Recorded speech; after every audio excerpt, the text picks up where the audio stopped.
മിക്കയിടങ്ങളിലും വെള്ളക്കെട്ട് അതിരൂക്ഷമായി തന്നെ നിൽക്കുകയാണ്. ഇപ്പോൾ മഴ മാറി നിൽക്കുന്നത് കൊണ്ടാണ് ഈ വെള്ളം എല്ലാം ഒലിച്ചു ഇറങ്ങി പോവുകയും ഒപ്പം പമ്പ് സെറ്റ് ഉപയോഗിച്ച് ഇങ്ങനെ കാനകളിലേക്ക് ഒഴുക്കി വിടുകയും ചെയ്തത്. പക്ഷേ ഇത് എത്രത്തോളം ഫലപ്രദമാണ്? ഈ മഴ തോരാതെ നിന്നു കഴിഞ്ഞാൽ കൊച്ചിക്കാരുടെ അവസ്ഥ വളരെ ദുരിതമാണ്. നമുക്ക് ഇവിടെ കുറച്ച് ഓട്ടോ ചേട്ടന്മാരുണ്ട്, അവരോടും കൂടി ചോദിക്കാം.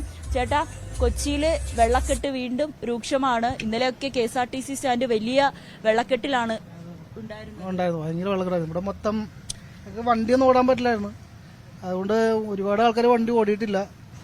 പിന്നെ വെള്ളം കയറുകൊണ്ട് വണ്ടികൾക്ക് കംപ്ലൈന്റ് ആകുന്നു, യാത്രക്കാർക്ക് ദുരിതം, ആകെ പ്രശ്നങ്ങളാണ്.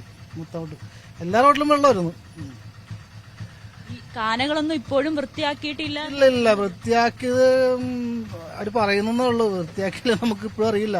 ഈ അടുത്ത് ഇവിടുത്തെ ഒരു കാന ഉണ്ടായിരുന്നു, അത് ചെറുതായിട്ടൊന്ന് വൃത്തിയാക്കിയിട്ടുണ്ട്, എന്നാലും ഫുള്ളാക്കി ചെയ്തിട്ടില്ല. പിന്നെ ഒരുപാട് കാനകൾ ഇപ്പോൾ നമ്മുടെ മുല്ലശ്ശേരി കാന റോഡിലുള്ള അത് മെയിൻ ഒരു കനാലാണ്. അതിപ്പോഴും ഒന്നും ആയിട്ടില്ല, അതിൻ്റെ പരിപാടികളൊന്നും ആയിട്ടില്ല. അതിങ്ങനെ തന്നെ വർഷങ്ങളായിട്ട് ഇങ്ങനെ കെട്ടിക്കിടക്കണാണ്. അത് അതിലെ കൂടെ ശരിക്കും നീരൊഴുക്കുള്ള കാണയാണ്. പക്ഷെ അത് ഒഴുക്കിപ്പോൾ കുറവാണല്ലേ, കൂടിയൊക്കെ ബ്ലോക്കായിട്ട് കിടക്കണമെന്ന് തോന്നുന്നു. ഇപ്പോൾ സ്ഥിരമായിട്ട് ഇവിടെ ഓട്ടോ ഓടിക്കുന്ന ചേട്ടനാണ്. എങ്ങനെയാണ് ഈ കൊച്ചിയിൽ ഒരു മഴ വരുമ്പോൾ? എനിക്കിപ്പോൾ 50 വയസ്സായി. ഞാൻ ജനിച്ചപ്പോൾ കാണാൻ വെള്ളപ്പൊക്കം ഇവിടെ കാണാനൊന്നും പണിയണില്ല. കാണ പണിയണിപ്പോൾ കാശുണ്ടാക്കാനാണ് എല്ലാവരും പറഞ്ഞ. കാണ ടൈലിട്ട് മൂടി ഭംഗിയാക്കി എന്നിട്ട് പിന്നെ അടുത്ത കാണ പൊളിക്കണ സമയത്താണ് ഈ കാണ കോരണത്. ഇപ്പൊ ഈ മഴക്കാലത്ത് കോരണത് എന്ത് ശരിക്കും പറഞ്ഞ കോമഡിയാണ്. ഈ വെള്ളപ്പൊക്കത്തിൽ വെള്ളം മുങ്ങിക്കുമ്പോൾ ചെളികോരി റോട്ടിലിടണത്. ഇതൊക്കെ വർഷങ്ങളായിട്ട് കാണുന്നതാണ്. ഇതൊന്നും പ്രത്യേകിച്ച് പറയേണ്ട ആവശ്യമില്ല. അത് തന്നെയാണ് രഞ്ജിത്ത്, കൊച്ചിക്കാരുടെ ഒരു പ്രതിഷേധം കൂടിയാണ്, അവരുടെ ഒരു വേദന കൂടിയാണ് ഇപ്പോൾ പങ്കുവച്ചത്. 50 വർഷമായി ആ ചേട്ടൻ കൊച്ചിയിൽ ഓട്ടോ ഓടിക്കുന്നു, കൊച്ചിക്കാരനാണ്. ഇതൊക്കെ കൊച്ചിയെ സംബന്ധിച്ച് സ്ഥിരമാണ്.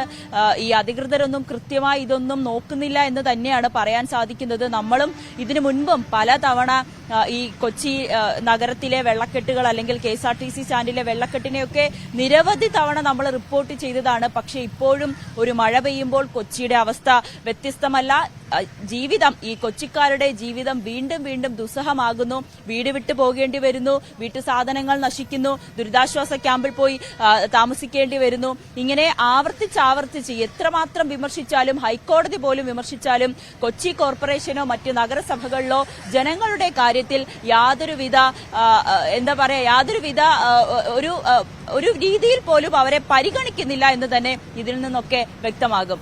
അതാണ് നവമി, കൊച്ചിയിലെ ഓട്ടോക്കാർക്കൊപ്പം നാട്ടുകാർക്കൊപ്പം ചേർന്നാണ് കൊച്ചിയുടെ ദുരിതം. പക്ഷേ ജോർജ് മാത്യു എന്ന ഒരു പ്രേക്ഷകൻ നമുക്ക് ഫേസ്ബുക്കിൽ മെസ്സേജ് അയച്ചിരിക്കുന്നത്, ഒരു മാസം മുമ്പ്, അതായത് ദുബായ് നഗരത്തിൽ ഏതാണ്ട് 142 മില്ലിമീറ്റർ മഴ പെയ്ത ഒരു സാഹചര്യം ഉണ്ടായിരുന്നു. അവിടെ ആ സമയത്ത് ദുബായ് എയർപോർട്ടും മെട്രോയും ഉൾപ്പെടെ 3-4 ദിവസം അടച്ചിട്ടു. പക്ഷേ കൊച്ചിയിൽ കഴിഞ്ഞ ദിവസം പെയ്ത മഴ 6 മണിക്കൂർ കൊണ്ട് 157 മില്ലിമീറ്റർ മഴ പെയ്തിട്ടും അവിടെ എയർപോർട്ടും അവിടുത്തെ മെട്രോയും ഒന്നും അടച്ചിടുകയോ ചെയ്യേണ്ടി വന്നില്ല. അത് വളരെ പെട്ടെന്ന് സാധാരണ നിലയിലാകും. അത് നമ്മൾ ഈ സോഷ്യൽ മീഡിയയിലെ വിമർശനം പോലെയല്ല, കേരളത്തിലെ സർക്കാരിൻ്റെ ഗുണമാണ് എന്ന് അദ്ദേഹം പറഞ്ഞു വെക്കുകയാണ്. കാരണം കൊച്ചിയിൽ ഉണ്ടായ ദുബായിയേക്കാളും വലിയ മഴ പെയ്തിട്ടും കൊച്ചിയിൽ അതനുസരിച്ചുള്ള പ്രശ്നങ്ങൾ ഉണ്ടായില്ല എന്ന് സമർത്ഥിക്കുകയാണ് അദ്ദേഹം. അതാണ് ജോർജ് എം തോമസിൻ്റെ നമ്മളോട് വായിച്ചിരിക്കുന്ന മെസ്സേജിൽ പറഞ്ഞിരിക്കുന്നത്. നമുക്ക്